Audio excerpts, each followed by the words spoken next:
Hi everyone, it's me Arjun Ghosh, and if you have seen my earlier videos, I have explained to you the double entry bookkeeping, the trial balance, the second part of the double entry bookkeeping, and I've explained to you the business documents.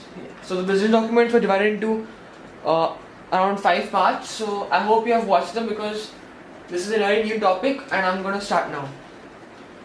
So today's new topic is known as the books of prime entry. What are the books of prime entry? Basically, in the books of prime entry, there is a new concept known as journal. So, what is a journal? Now, journal, do not confuse it with the normal term, which is a diary. The journal in the accounting terms has a slightly different meaning. I'm going to get about it right now. But before that, let us revise what I've taught you earlier. Journal is a new concept right now, which I'm going to get to you.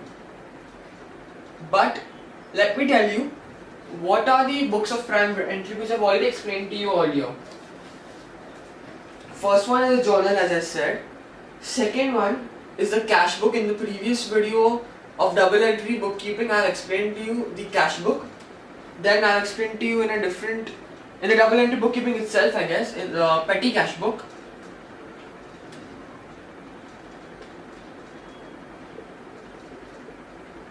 Then, in this chapter, I'm going to explain to you journal. So basically, there are different types of journal too. I'm going to erase this because these are the books of prime entry and there are different types of journals. So I need more space to explain to you how it happens. So, yeah. There are different types of journal. The first type of journal is a sales journal.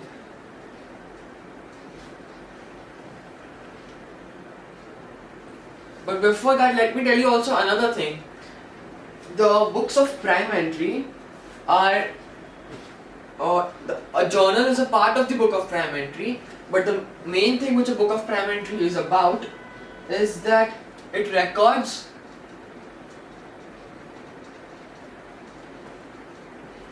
goods sold on credit,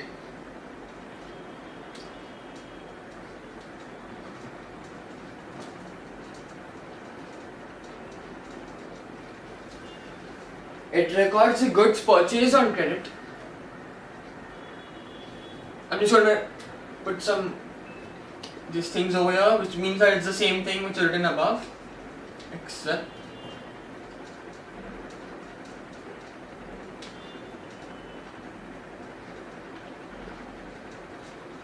on credit. Then after that, there is also sales return. Alright, so there is sales return over here.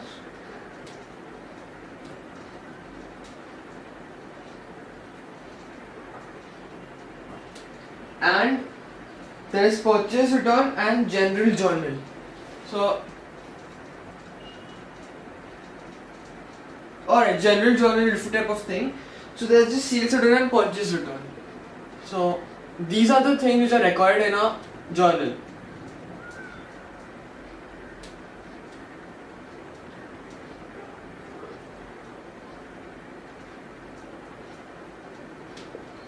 Alright, so let's start with the first journal, which is known as the sales journal. I hope you've copied this down. I'm going to erase it now, I need more space. So I hope you've copied this down. If not, I'm giving you 2 minutes.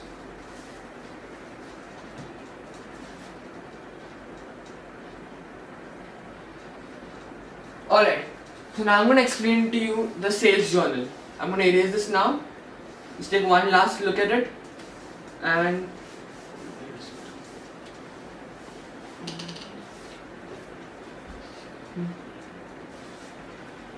alright, so in the sales journal,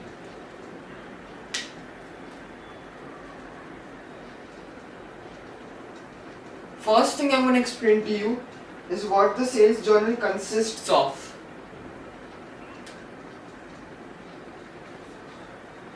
The sales journal is written which is the list of the names of businesses to which credit sales are made. So it lists down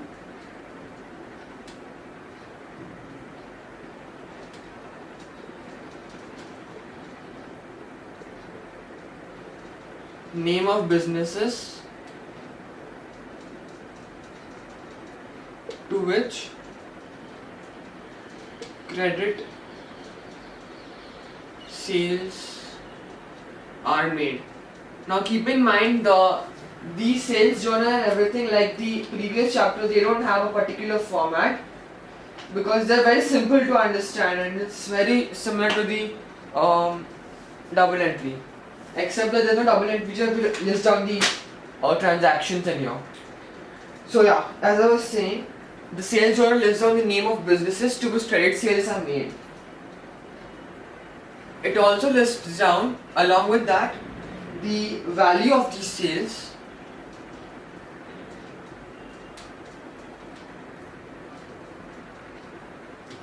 and the date on which the sales were made.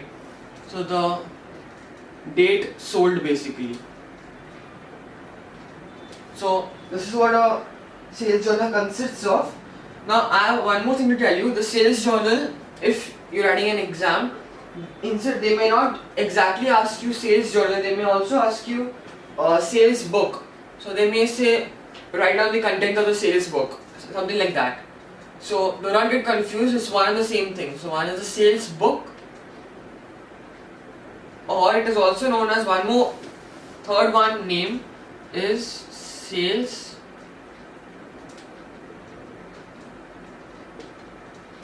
day book.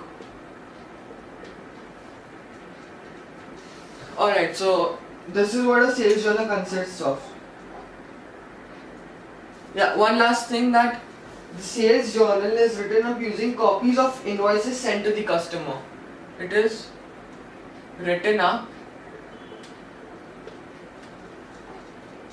using copies of invoices sent to customers. Alright, so the next thing I'm going to tell you are the entries for the sales journal. Now there are two different situations for the entries of the sales journal. The first one is when goods are sold on credit. So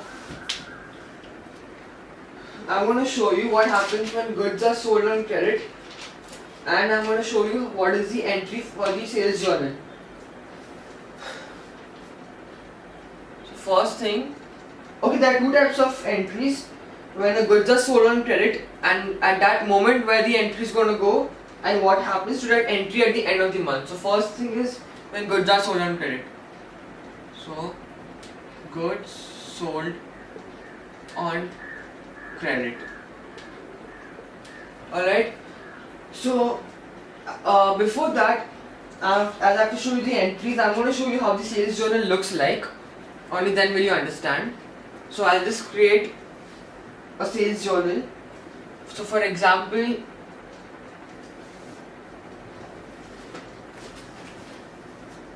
yeah, so a sales journal looks like this. First of all, we have to write the company name, business name,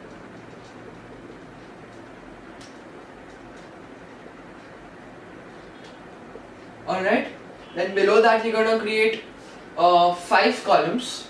One is the date, the next one is the detail, and it's not actually the detail, it's date, name, is the date, is the name, is the invoice number, then is the folio. Folio is not necessary, but you can add it if you want, and there's the amount.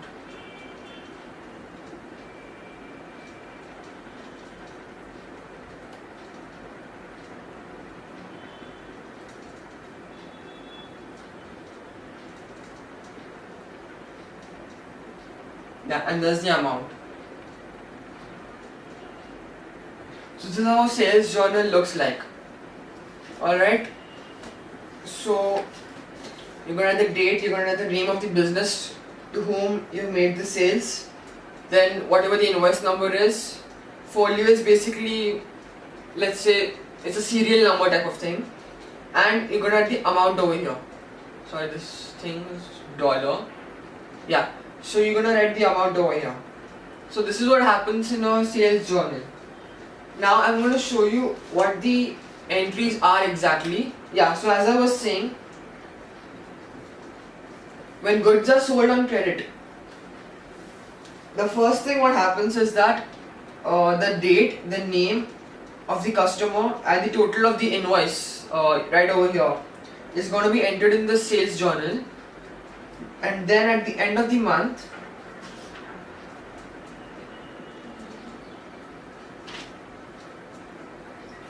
and at the end, this is a sales journal, okay, so I hope you copied this thing. I'm going to need even more space, so I'm going to erase this theoretical part and I'm going to let this thing remain. Is that all? I hope that's alright with you. So I'm going to erase this and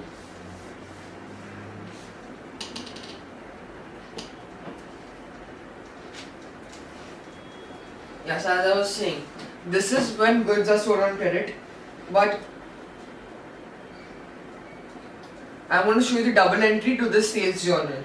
So I'm going to create a sales ledger over here.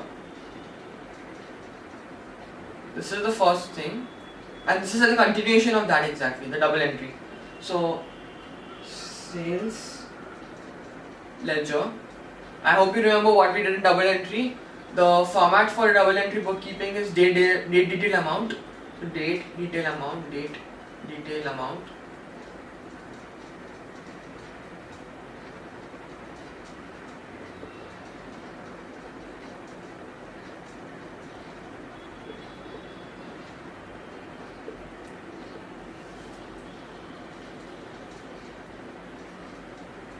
Yeah, so anyway, as we have entered the transaction over here, in the sales ledger, you know that we have to write the customer account, so I'm going to write the name of the customer.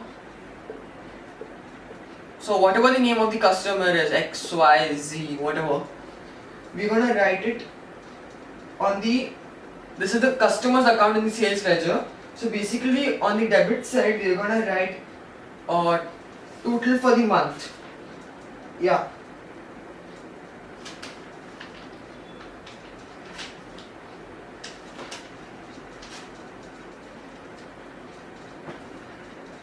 Oh, I'm sorry, not the total for the month. We're going to write sales, not total for the month. On the debit side, we'll write sales and we'll write the